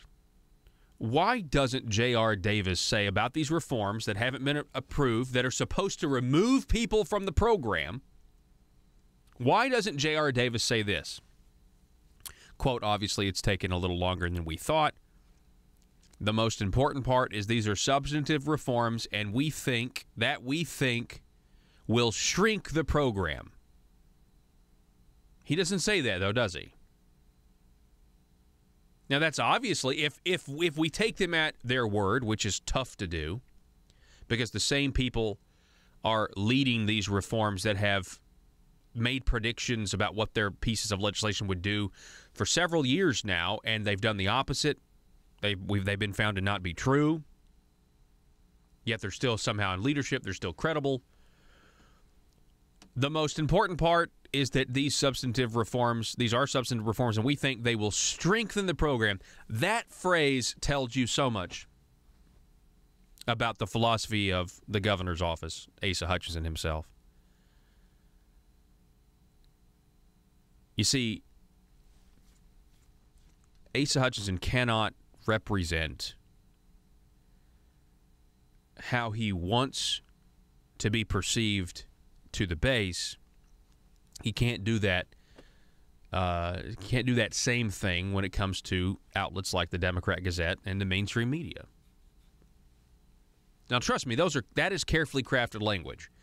J.R. Davis is parroting carefully crafted statements about what they want to say about the program. And again, it tells you everything you need to know. If we take them at their word that these, quote, reforms were going to remove 60,000 people from the program, why not say we're very confident these are substantive reforms that are going to shrink the program or shrink the government program? I mean, if you really think about it, wouldn't that be that'd be something that's, number one, truthful if you believe what they're saying, and number two, wow, politically that would play well to the base. But no. They say strengthen the program. And do you know why they say strengthen the program instead of shrink the program? Two possibilities. One, it really does mean what would be in any true conservative platform Republican's nightmare, strengthen the program meaning grow the program, which we can't take that out of the realm of possibilities here. Or it means they have no confidence in their ability to defend the benefits of shrinking a welfare program or a government program in general. They don't have the confidence in defending what it is that they actually are claiming to do to the mainstream media and the public and the press. And that is why I say that statement alone tells you everything you need to know about what they believe governing is. Governing is just carefully crafted language getting from one day to the next, avoiding criticism from one day to the next. And that is not leadership. I don't care if you're a liberal Bernie Sanders Democrat. Bernie Sanders says he believes in socialism. He wears it with a badge of honor, and he'll debate anybody. He'll debate him poorly because Ted Cruz mopped the floor with him. But you understand, you got to have respect for somebody that really does believe we'd all be better off if we gave all of our money to the government and had them distribute it back to us equally. Which is, it doesn't work, it's preposterous, and it ends in, mass murder. But you get the point. He's at least wearing it with a badge of honor. Asa Hutchinson can't wear either side. He can't go either. He can't firmly commit to what. I mean, he's really moving us in a progressive direction, a liberal progressive direction. Yeah, he is. When he got in, we had 200,000 people on a program. Now we've got 320. Okay, he's increased it 50% since he's been the governor. Okay, but he can't. It's like if he says something real conservative to his base, the liberal media will get upset. John Brummett will maybe start writing critical articles, which is hard to do. If he says something, so if he says that really conservative to the base, so he doesn't really do that. And then when he comes to the press, even if he has a policy that can be argued, it is arguable that work requirements are a good thing. I don't think they are, because they're not real work requirements, because real work requirements, you'd work so much that you would make more money and you wouldn't even qualify for the program if you work 40 hours a week. So it's part-time work requirements. It's all spin, and I got a real problem with it. I think there's still a welfare cliff. I think people may work less so that they can keep their free insurance. It's all about an incentive game and what government's doing and the type of... They're creating incentives that make it real. They're just perverse incentives. But even when he talks to the liberal media, he's quoted by the liberal media, he can't even say, yeah, this is going to shrink the program. Or a spokesman can't. And yeah, they may come out and they may say it now. They may, talk about it now, after the fact. But it just tells you everything you need to know. It's all about riding the fence. It's all about straddling the issues. That's what Governor Asa Hutchinson does. And the only reason you could even consider him being good at it is because the mainstream media certainly doesn't point it out. They just go along with it because the direction of the state is people are happy with it. The power brokers are happy with it. Now the people aren't happy with where we're going. We don't actually have the representation that we want, the policies that we want, the reforms that we want. We don't actually have those. They're not being implemented. They're being avoided. People are going at great lengths to avoid that. Most important part of these substantive reforms is that it will strengthen the program. Strengthen the program. Not exactly what people want to hear, but it's what the left wants to hear. And the people on the left can see through that. See, that's the thing. The people on the left know, well, that's just... They're just saying that because they really are talking about shrinking the program and taking stuff away from people. See, they don't really believe in it. That's why I don't think it'll ever happen in a meaningful way. It's all carefully crafted language. They don't want to go out and defend. Asa Hutchinson and J.R. Davis don't want to go out and defend why people who are able to work do not deserve free health care. They don't want to defend that at all because they don't believe it's true.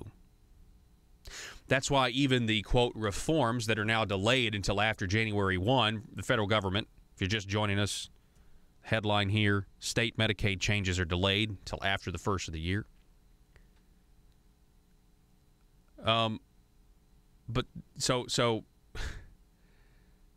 Anyway. The subheadline here is officials had hoped to get federal approval by last week. And they haven't, so that is the news. What time is it? We're about to have to go. All right, the phone number 870-275-9799. If you want to call us or text us today, you can sound off on Facebook. Let us know what you think. We've got a few, let's see here. Back on our, let's see, somebody talking about the dicamba ban here, or the temporary ban. Yeah, man, this whole thing is, there's so much news here that is developing that, I mean, whether the dicamba thing is very complicated. And I'll be honest with it, as I've read about it, I can't, it's just hard for me to get a read on what is all at play here. And you know why that is? It's because farmers keep things really close to the chest, really close to the belt. And you farmers, you know I'm right? I mean, you guys really know how to play things. Well, yeah, you're just kind of a tight-knit group of guys. All right, we're going to take a break. I'm going to be back in a minute. I'm going to wrap things up. Don't go anywhere. You're listening to the Paul Harrell program, brought to you by Conduit Media. Back in a minute.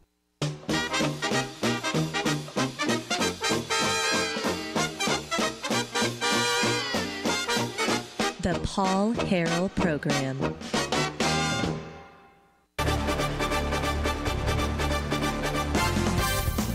This is ASA News, The Parrot. With breaking news from the Capitol in Little Rock. I'm Bob Maloney. There are reports circling around from politicians who are in the know, and the same phrase keeps being used. That phrase is new revenue generation. Let's go to our reporter on the ground from the Capitol, Haley Hogwash. Haley? Thanks, Bob. Yes, it seems the more politicians I talk to, the more I hear the phrase new revenue generation. We're trying to figure out exactly what that means, but you can rest assured it will be good for the people of Arkansas. Haley, it certainly sounds like something good. I like how the phrase uses the word generation. That makes me think this has got to be doing something positive for our children in the future. Haley? Yes, Bob, some new developments. I've just been speaking to some people who are here and are not politicians, and they tell me the phrase new revenue generation is actually code for a new tax. Oh, my. Well, if this is true, Haley, that would add to a growing list of new taxes that have barely made any headlines at all, so it's best not to discuss them here on ASA News, the Parrot. Yes, Bob, I know it's sure to make government officials angry that their phrasing of the new revenue generation has been changed by the people and called a tax increase. I would expect an announcement from Mother Government soon to set the record straight. What is the new tax? Revenue generation, Haley? Well, this new tax, a new revenue generation would add to a growing list. First, there was a revenue generation on movies, books, and songs that people download using the internet. And next, there was the tax increase. I'm sorry, Bob, the new revenue generation on all purchases made using the internet. And now I'm told this new revenue generation is a tax on the people's patience. I realize the people don't like it, Haley, but specifically, what is the new tax? Revenue generation. No, Bob, I'm telling you, according to the activists here at the Capitol who have gathered and are listening to some radio broadcast, the revenue generation is literally taxing the patience of the people of Arkansas. I'm told the less patience you have with the government better not tax our patience. The more they will tax your patience and the more money you will owe at a later date. I'm also told the collection method on taxing your patients will be decided in a newly formed multicolored ribbon task force. How taxing. PHP Parody.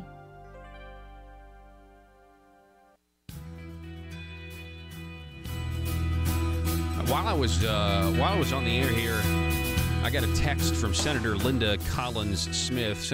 We need to have her on the program soon. Senator Linda Collins Smith wants to know if we are doing so well in Arkansas, if we have so many who are employed and we have such a low unemployment, then why did the welfare program, Arkansas Works Medicaid, why did it grow so much? That's an excellent question. And I think the answer exposes a lot of this is just being, it's so hard for me to believe government numbers. Back with the tax force down there, Joe. Good grief. They're dependent on numbers from 2011. Even if the government produces the numbers, I know it's BLR. Now, BLR is good, but if you're relying on the Department of Finance and Administration, these guys will lie to the executive branch agencies will outright lie to our legislators. I have seen them do it. They could at least attempt to pull someone like Acre. Like a group like Acre in. Yeah, and I understand some of the information was from Acre that they did present, and others were from BLR. It's like, why are we hiring this consultant if you're just going to use information that somebody else has already done the work to do? I'd much rather that $300,000. If you're going to have a consultant, it should have gone to Acre. It shouldn't have gone to Randy Bauer, who thinks, who donated to Democrats all of his life. So why can't we get a consultant that's in state that actually knows what's going on in Arkansas? That's exactly right, Joe. You make a lot of sense. Now, which we know that's not what plays into their wheelhouse down in Marble Palace. Speaking of sense, all right, so we briefly mentioned this in the last hour, but I want to bring it back up, okay? So comic book nerd alert, I'm sorry, just forgive us, okay?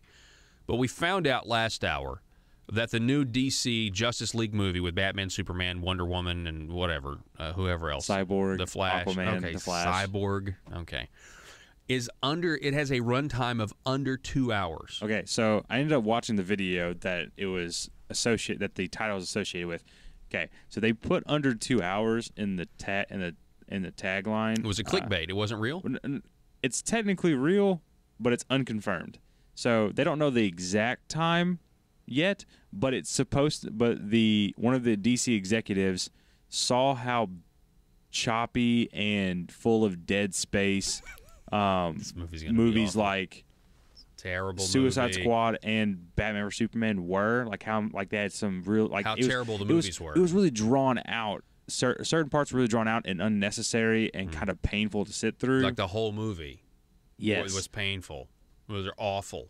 It started out kind of on a high note because you have all these expectations, and then it fails very quickly. So, but what they did was they said the executive, whoever it was, wanted a shorter runtime than those movies. So it's going to, and the shorter of the two movies was Suicide Squad, and it was just under 2, or it was just over 2 hours. So they're doing some deductive reasoning. So I'm thinking, the people were thinking that at the video that the movie was going to be sub 2 hours. Okay, so here's the thing. Marvel came out with their movie Thor Ragnarok, which is fantastic. I haven't seen it yet. Don't spoil it for anybody. No, I'm not going to spoil it, but it is a fantastic This is my point. movie. This is my point. Reiterating this, you're not a Marvel guy per se.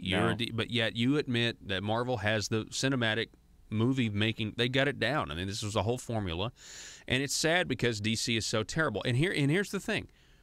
With all of the scandals going on in Hollywood right now and people figuring out that these executives and stuff are the monsters that they are, if they want to make there are people that are going to stay away from the theaters just for that alone. If you want to make money out of Hollywood, you got to make sure that movie is flawless at this point. And so this DC Justice League movie, in my opinion, is going to be a terrible flop. I, as somebody who enjoys superhero movies, grew up on them, I hope it is a flop because so far they're building on just absolute. They're building their house on sand. Yeah, sand. If you want to use that reference, I mean feces is what I would say. They have built movie after movie, and it's worse and worse and worse, and they're trying to make some sort of Avengers out of it, and it's been a joke from the first one, and they need to start over and get somebody with some creative minds, new creativity, and hopefully reboot it. If we really want to see, truth, justice in the American way, the way we grew up seeing it in Superman, instead of I don't know what it's become. Okay, this is my time to tell DC what they need to do. I'm sure they're listening. Yes, I'm sure they're listening. DC, if you are listening, and I highly doubt you are, this is my suggestion. Okay, Joe, let's hear it. Don't pick your director or your directing staff based on how good a movie looks. You need a director that has substance. Zack Snyder, sorry to call him out, does not have substance in his movies. Watch 300. There is no substance. The movie itself is a good-looking movie, like it looks fantastic, but the movie itself has no substance. If you look at most of Zack Snyder's other works, he has very few movies that have any form of substance, and I think it's because his producers are the ones that bring the substance to the table.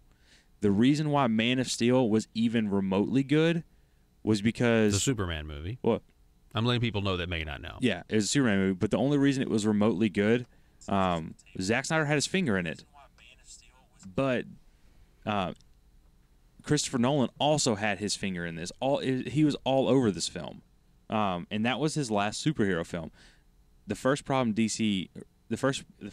Warner Brothers did, the first mistake they made was letting him go, Christopher Nolan go.